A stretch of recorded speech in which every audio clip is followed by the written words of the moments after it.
Hello बच्चों, आप कैसे हो? उम्मीद है कि आप अच्छे होंगे।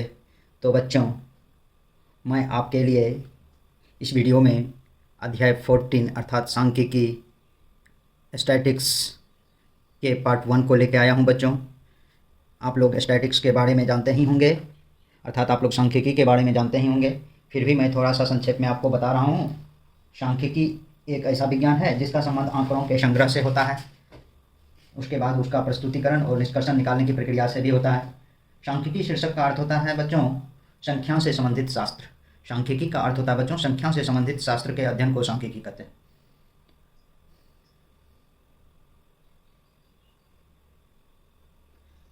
सांख्यिकी में बच्चों आपको माध्य माध्यिका बहुलक के बारे में पढ़ना होगा। बच्चों, सांख्यिकी में माध्य का अर्थ शॉर्टकट में मैं कुछ बताता हूँ माध्य के बारे में। बच्चों, सांख्यिकी में आपको माध्य लगभग औसत ही है, अर्थात जब आप औसत निकालेंगे तो माध्य निकल जाएगा। माध्य मीन्स औसत ही हुआ।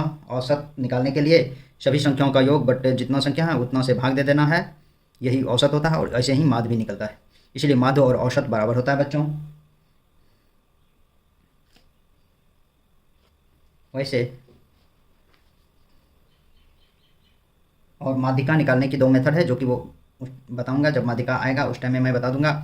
उसके बाद बहुलक निकालने की एक न्यूनतम विधि होता है, बहुत ही आसान विधि होता है। किसी आंकड़ों का बहुलक वैसा चर मान होता है जिसके आसपास का मान सर्वाधिक सर्वाधिक केंद्रित होता है, अर्थात जिस संख्या का पुनरावृत्ति हुआ हो सबसे अधिक बार वही बहुलक में होता है। वो आपको मैं सवाल में भी बताऊंगा, जब सवाल आएगा तो वहाँ आप खुद ब खुद समझ जाएंगे जब मैं आप लोगों को बताने लगूंगा। तो बच्चों, चलते हैं इस पाठ के प्रथम प्रश्न की ओर। आज का प्रथम प्रश्न दिया हुआ माध्य निकालने की कितनी विधियां हैं? तो बच्चों, ए में दिया हुआ एक विधि, दो बी में दिया दो विधि, तीन सी में तीन और डी में चार। तो बच्चों याद रखिएगा, माध्य निकालने की जो विधि होता है, माध्य निकालने की विधि या माध्य निकालने की तीन विधि होता है बच्चों। एक होता है प्रत्यक्ष विधि, एक होता है बच्चों प्रत्यक्ष विधि, एक्स डैश इस तरह से इसको संबोधित करते हैं प्रत्यक्ष विधि, ये निकालने का माध्य निकालने का। इसको आप sigma F I x I but sigma F I लिखते हैं, या इसको sigma F x but sigma F बोल सकते हैं बच्चों। सिग्मा का अर्थ होता है बच्चों जोड़, अर्थात जितना भी संख्या है एफ और एक्स के गुना करने पर जो जोड़ा जाता है उसको बोलते हैं सिग्मा, अर्थात जोड़ विधि। दूसरा इसमें मेथड होता है, तीन मेथड में दूसरा है कल्पित माध्य विधि। कल्पित माध्य विधि, कल्पित माध्य विधि होता है, ये भी एक्स डैश से सूचित करते हैं, ए प्लस सिग्मा एफ डी या एफ वन एक्स या एफ वन डी वन भी लिख, एफ आई डी आई भी लिख सकते हैं बच्चों। ये सीधा F D but sigma F लिखिए, ये होता है इसका फॉर्मूला।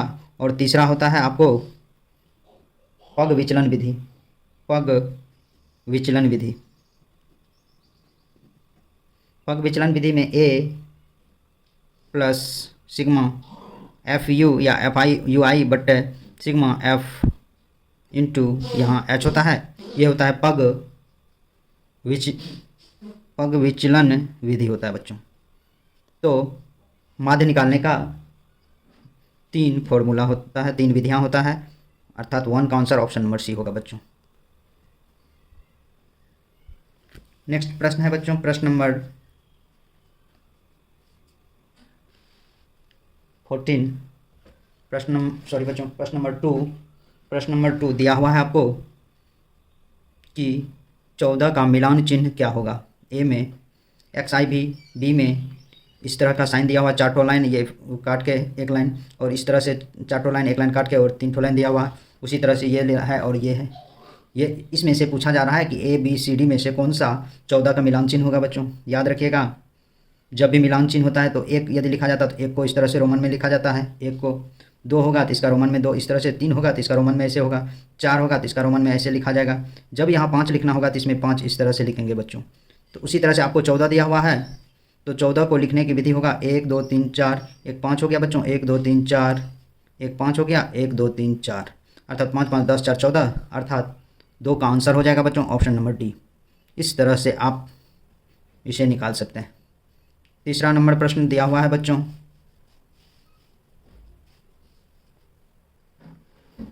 तीसरा नंबर प्रश्न दिया हुआ है माध्य के सूत्र ए बराबर सिग्मा एफ आई एक्स आई बटे सिग्मा एफ आई, और सिग्मा ऊपर में एन और आई इजकल टू 1, सिग्मा के ऊपर में एन और यहाँ आई इजकल टू 1 में सिग्मा एफ आई इनमें से किसे निरूपित करता है। तो सबसे छोटी बारंबारता, सबसे बड़ी बारंबारता, सभी बारंबारताओं का योग, इनमें से कोई नहीं। बच्चों अभी तुरंत मैं बताया हूँ कि सिग्मा का अर्थ होता है जोड़, योग या जोड़। जितना भी बारंबारता होगा सभी का जोड़ होता है सिग्मा, इसीलिए सिग्मा एफ आई इंगित करेगा सभी बारंबारताओं के योग को, यह इंगित करेगा। इसीलिए इसका आंसर हो जाएगा बच्चों 3 का सी। 4 नंबर प्रश्न दिया हुआ है P, Q, R का गणितीय माध्य निम्न में से क्या होगा। ए में Q, B में P plus Q plus R बटे 3, C में P plus Q plus R, D में P Q R बटे 3। बच्चों आपको P, Q और R का माध्य क्या होगा। तो बच्चों माध्य बराबर, आपको माध्य शुरू में ही बताया, माध्य बराबर औसत होता है। इसीलिए आप माध्य बराबर लिख सकते हैं P plus Q plus R बटे 3। 3 को संख्या है, तीनों संख्याओं को जोड़ दिए, उसमें से 3 से भाग दे दिए, यही आपको इसका आंसर हो जाएगा। इसीलिए 4 का आंसर ऑप्शन नंबर बी होगा बच्चों। नेक्स्ट प्रश्न है बच्चों प्रश्न नंबर 5। 24, 15, 22, 13, 24, 15, 22, 13, 9, 10 तथा 30 का परिसर क्या होगा। ए में 24, बी में 22, सी में 21, डी में 9। बच्चों 24, 15, 22, 13, 9, 10 तथा 30 का निकालना है परिसर। परिसर निकालने के लिए सर्वप्रथम इसे आरोही अवरोही क्रम में सजा लेंगे बच्चों। तो आरोही क्रम में हम सजाते हैं, तो सबसे छोटी संख्या पहले लिखेंगे। सबसे छोटी संख्या 9 दिया हुआ है, उसके बाद 10, 10 के बाद 13, 13 के बाद 15, 15 के बाद 22, 22 के बाद 24, 24 के बाद 30 दिया हुआ है। 1 2 3 4 5 6 7, 1 2 3 4 5 6 7 ये संख्या दिया हुआ है। बच्चों परिसर बराबर होता है उच्चतम मान माइनस निम्नतम मान या निम्नतम संख्या, इसे ये लिखते हैं। तो उच्चतम हो गया आपको 30 माइनस 9 बराबर 21। अर्थात परिसर निकालेंगे तो सबसे इस जितना भी आरोही क्रम में सजाने पर सबसे शुरू का या प्रथम संख्या और अंतिम संख्या में से जब घटा देंगे वही परिसर होगा। इसीलिए आपको 5 का आंसर हो जाएगा बच्चों ऑप्शन नंबर सी। बच्चों 6 नंबर प्रश्न दिया हुआ है, आंकड़ों का माध्य क्या होगा जबकि आंकड़े 7, 0, 4, 7, 0, 4, 13 दिया है। ए में फिर सुन ले बच्चों क्वेश्चन, आंकड़ों का माध्य क्या होगा जबकि आंकड़े 7, 0, 4, 13 दिया है। ए में 4, बी में 6, सी में 7, डी में 13। बच्चों माध्य बराबर आपको अभी तुरंत बताया हूँ, माध्य बराबर या आंकड़ों का माध्य बराबर संख्याओं का जोड़, संख्याओं का योग बटे कुल संख्या। संख्याओं का योग बच्चों 7 प्लस 0 प्लस 4 प्लस 13 बटे 4, क्योंकि 1 2 3 4 संख्या है। बच्चों इसे जोड़ेंगे तो 24 होगा, 24 बटे 4, 4 6 के 24 अर्थात 6। ये आपको 6 इसका आंसर होगा। इसीलिए 6 का आंसर हो जाएगा बच्चों ऑप्शन नंबर बी। नेक्स्ट प्रश्न है बच्चों प्रश्न नंबर 7। प्रश्न नंबर 7 दिया हुआ है, यदि 6, 8, 9, फिर से सुन ले बच्चों 7 नंबर दिया हुआ, यदि 6, 8, 9, x तथा 13 का माध्य 10 हो तो x का मान क्या होगा। ए में 11, बी में 12, सी में 13, डी में 14। बच्चों आपको माध्य बराबर तो मैं बताया हूँ, माध्य बराबर संख्याओं का योग बटे कुल संख्या। तो माध्य आपको 10 दिया हुआ है और यहाँ 6 plus 8 plus 9 plus x plus 13, 1 2 3 4 5, 5 तो संख्या दिया बटे 5। अब इस 5 से इसको मल्टीप्लाई करें, 10 गुना 5 बराबर 8 6 14 9 23 13 36 होगा बच्चों। 36 plus x 50 is equal to 36 plus x। अब इस 50 माइनस 36 बराबर x लिख सकते हैं। देयरफॉर x इजकल टू आप 14 लिख सकते हैं, क्यों घटाएंगे तो 14 होगा। इसीलिए 7 का आंसर ऑप्शन नंबर डी हो जाएगा।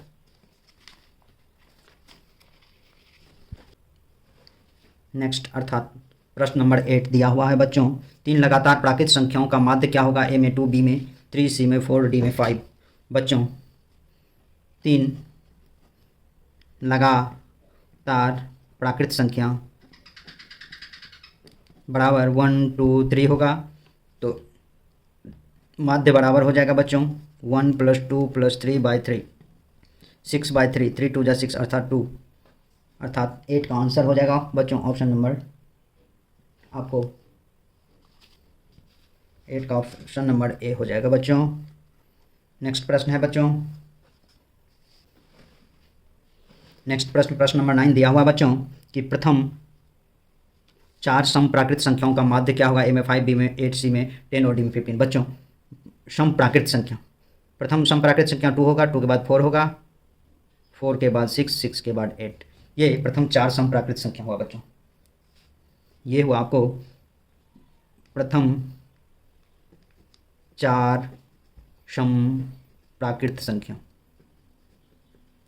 सम प्राकृत संख्या 2 से स्टार्ट होता है, 2 के बाद 4, और सम संख्या आपको मैं बच्चों बताया हूँ, और वैसे आप लोग भी जानते होंगे कि वैसी संख्या जो 2 से विभाजित हो उसको सम संख्या कहते हैं। जितना भी प्राकृत संख्या वो सम और विषम, रूढ़ या उसको परिमेय संख्या भी बोल सकते हैं। ये सभी संख्याओं के सम्मिलित परिवार को भी आप प्राकृत संख्या कह सकते हैं बच्चों। तो यहाँ आप माध्य निकालेंगे तो माध्य बराबर जानते हैं समूही का योग बटे कुल जितना संख्या उससे भाग दिया जाता है। 2 + 4 + 6 + 8 बटे 4, तो 4 2 6, 6 12 8 20 बटे 4, 4 5 20 अर्थात 5, अर्थात 9 का आंसर हो जाएगा बच्चों ऑप्शन नंबर ए। आज का नेक्स्ट और अंतिम सवाल है बच्चों, सवाल नंबर 10। आपको सवाल नंबर 10 दिया हुआ है बच्चों, प्रथम 5 विषम संख्याओं का माध्य क्या होगा? बच्चों ऊपर में तो मैं सम संख्या बताया था, अब आपको जस्ट और लास्ट सवाल है विषम संख्या। तो प्रथम 5 विषम संख्या बराबर 1, 3, 5, 7, 9, ये हो गया बच्चों विषम संख्या।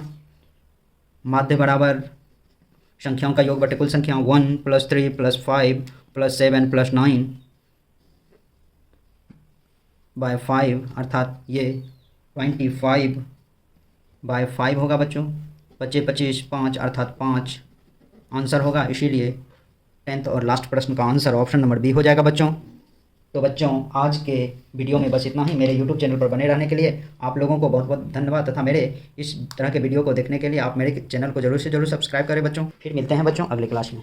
तो बच्चों बहुत बहुत धन्यवाद।